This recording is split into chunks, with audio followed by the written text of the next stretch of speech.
पूजा नाम की एक लड़की थी। वह शहर में अपनी माँ के साथ किराए के मकान में रहती थी। उसके पिता अब नहीं रहे। कुछ साल पहले कोल फील्ड में काम करने के दौरान उनकी कोयले के खदान में दबकर मौत हो गई। अब घर में केवल पूजा और उसका एक छोटा भाई और माँ रहते हैं।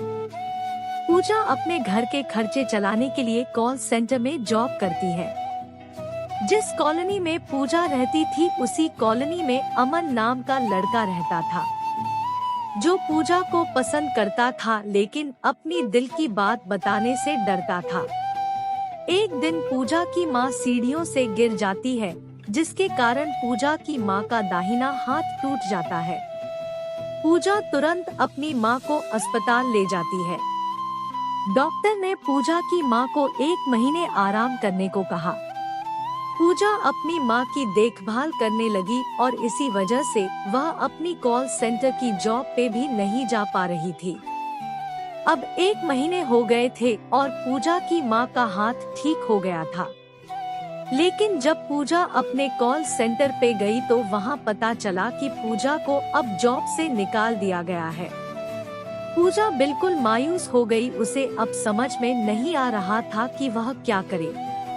पूजा मायूस होकर घर आने लगी। तभी अमन ने पूजा को देखा कि आज वह बहुत ही मायूस दिख रही है। अमन सीधा पूजा के सामने चला गया। उससे कहने लगा, अमन, पूजा जी आज आप बहुत मायूस लग रही हो, क्या हुआ? पूजा, आप कौन हो? मैंने आपको पहचाना नहीं। अमन, मेरा नाम अमन है और मैं आपके ही कॉलोनी में उस सामने वाली बिल्डिंग में रहता हूँ। पूजा, राजेश अंकल के घर में रहते हैं। अमन, हाँ, लेकिन आपने बताया नहीं कि आज आप इतनी उदास क्यों हो? पूजा, आज मुझे मेरी जॉब से निकाल दिया गया। अब मैं क्या करूं, मुझे कुछ समझ में नहीं आ रहा। अमन, आप टेंशन मत लो, मैं कोई रास्ता निकालता हूँ। पूजा, अरे नहीं, मेरी वजह से आप क्यों परेशान हो रहे हैं?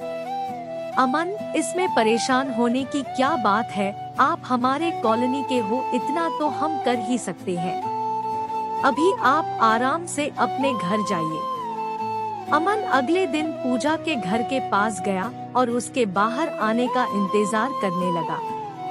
थोड़ी ही देर बाद पूजा की नजर अमन पे पड़ती है तो वह अपने घर से बाहर निकलती है।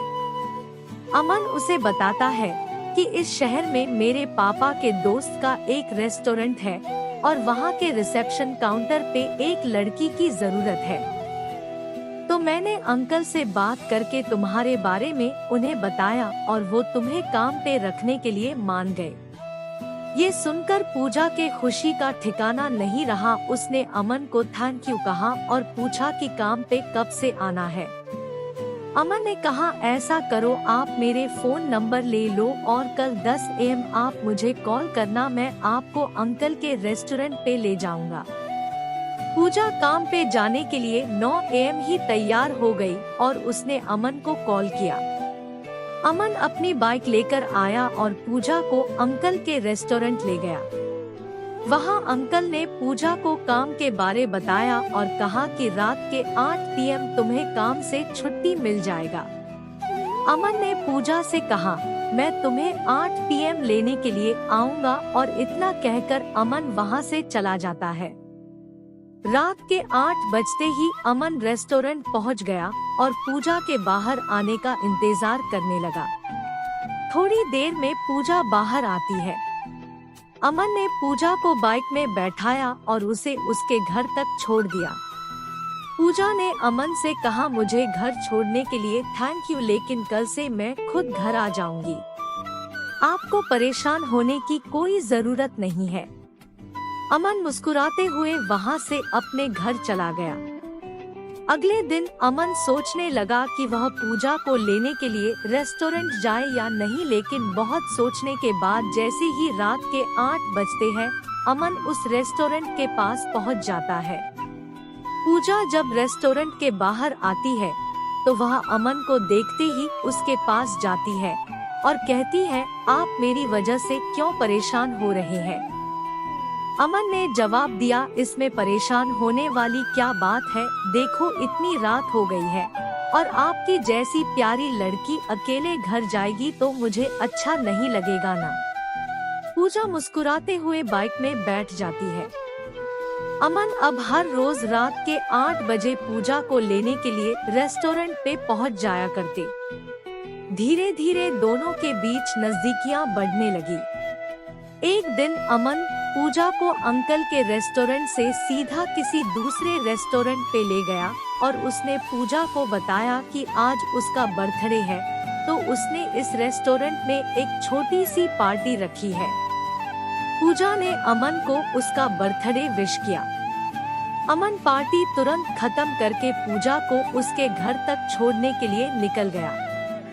जैसे ही पूजा अपने घर के पास पहुंची तो अमन ने पूजा से कहा, अमन, पूजा मुझे आपसे कुछ कहना है।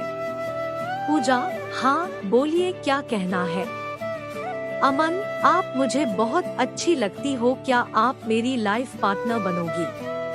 पूजा, मैं अब क्या बोलूं, मुझे कुछ समझ में नहीं आ रहा। अमन, आपके दिल में मेरे लिए क्या है। पूजा, आप मुझे अच्छे लगते हो।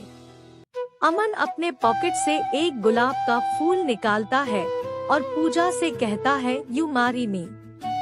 पूजा मुस्कुराते हुए गुलाब का फूल लेती है और अपने घर के अंदर चली जाती है। अब दोनों एक दूसरे के साथ बहुत खुश थे। अगले महीने अमन और पूजा दोनों शादी करने थे, लेकिन एक दिन जब अमन पूजा को लेने के लिए घर से निकलता है तो अमन का एक्सीडेंट हो जाता है। एक्सीडेंट के कारण अमन की स्थिति काफी गंभीर हो जाती है। पूजा को यह बात जब पता चलती है तो वह तुरंत अस्पताल जाती है। वहाँ पे पूजा देखती है कि अमन को आईसीयू में रखा गया है। पूजा घर आकर बहुत रोती है। 2 दिन आईसीयू में रहने के बाद अमन की डेथ हो जाती है और अमन की डेथ की खबर जैसे ही पूजा को मिलती है तो वह अंदर से टूट जाती है। पूजा इन सब की वजह खुद को मानती है। वो सोचती है कि अमन की डेथ उसकी वजह से हुआ। पूजा के जिंदगी में अब न उसके पिता का प्यार था और न ही अमन का, बस 2 पल की कुछ यादें थी। उन्हीं यादों के सहारे वह जीने लगी। तो दोस्तों, आपको दिल को छू लेने वाली दुख भरी प्रेम कहानी कैसी लगी, आप हमें कमेंट के माध्यम से बता सकते हैं। अगर आपको ये लव स्टोरी अच्छी लगी हो तो आप इसे अपने दोस्तों के पास शेयर जरूर करें और हमारे चैनल को सब्सक्राइब करें।